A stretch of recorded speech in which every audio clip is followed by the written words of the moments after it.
दोस्तों, ये कहानी उन लोगों के लिए है जो सबसे ज्यादा गुस्सा करते हैं और गुस्से में आकर सामने वाले इंसान को बहुत ही भला बुरा कहते हैं। तो आइए इस कहानी को सुनते हैं और आप भी अगर गुस्सा करते हो तो गुस्से को कैसे काबू में रखना चाहिए वो सीखते हैं। इससे पहले कि आप इस कहानी में खो जाएं, हमारे चैनल को सब्सक्राइब कर लीजिए ताकि आने वाले सभी वीडियो की माहिती आप तक पहुंचती रहे।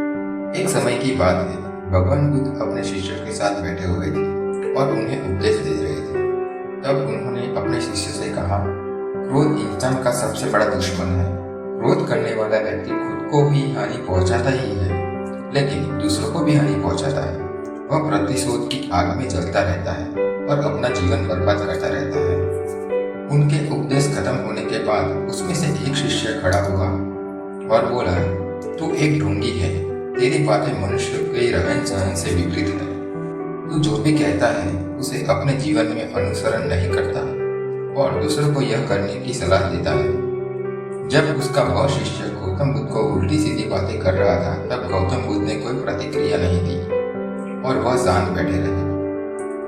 लेकिन ऐसे में वह व्यक्ति और भी ज्यादा गुस्सा हो गया और गुस्से में आकर गौतम बुद्ध के सिर पर अपना जूता दे मारा।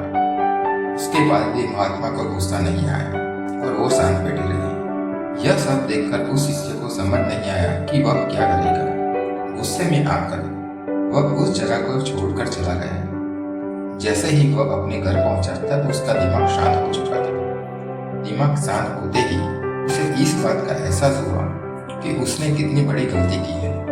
उसे बहुत बड़ा पाप हुआ है। वह खुद को मन ही मन पूछने लगा कि मैंने यह क्या कर दिया। मैंने महात्मा का अपमान कर दिया। ऐसा पाप मैं कैसे कर सकता हूँ। मैंने बहुत ही बड़ी गलती कर दी। मुझे जाकर उससे माफी मांगनी होगी। यह सोचकर वह तुरंत ही गौतम बुद्ध के पास चला गया, लेकिन गौतम बुद्ध उस स्थान पर नहीं थे। ऐसे में वह शिष्य जगह जगह भटक कर कूदने लगा। जैसे ही महात्मा उसे मिले, वो उसके पैरों में गिर गया और उससे कहने लगा, मुझे माफ कर दीजिए, मुझसे गलती हो गई। मैंने आपका बहुत अपमान किया। मुझसे बहुत बड़ा पाप हो गया। यह देखकर गौतम बुद्ध ने उससे कहा, क्या बात है, मुझे बताओ, तुम कौन हो। गौतम बुद्ध के यह पूछने पर शिष्य चौंक गया। यह सोचने लगा कि महात्मा मुझे कैसे भूल सकते हैं। मैंने उसका अपमान किया था। यह सोचकर उसने महात्मा से पूछा, मैं वही शिष्य हूँ जिसने कल आपका बहुत अपमान किया था और उल्टी सीधी बातें भी बताई थी। तब महात्मा ने कहा, हमें कल की बातों को कल ही में छोड़ देना चाहिए। वह अच्छा होगा या बुरा, उसके बारे में हमें विचार करना नहीं चाहिए। मैं बीती बातों को पीछे छोड़कर आगे चलता हूँ और ऐसे में ही हम सबकी भलाई है।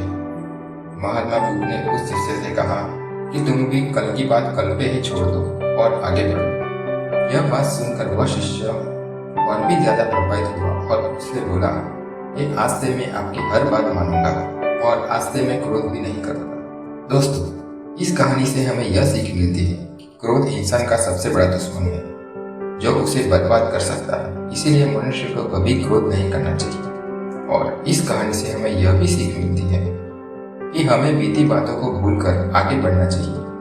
अगर कोई मनुष्य अपनी बीती बातों पर ज्यादा ध्यान देता है तो उसका ध्यान पूरी तरह से भूतकाल में लगा होता है और वह इंसान कभी भी आगे नहीं बढ़ सकता। इसीलिए हमेशा पुरानी बातों को छोड़कर आगे बढ़ना चाहिए और आगे बढ़ने की सोच में अपने कदम बढ़ाने चाहिए।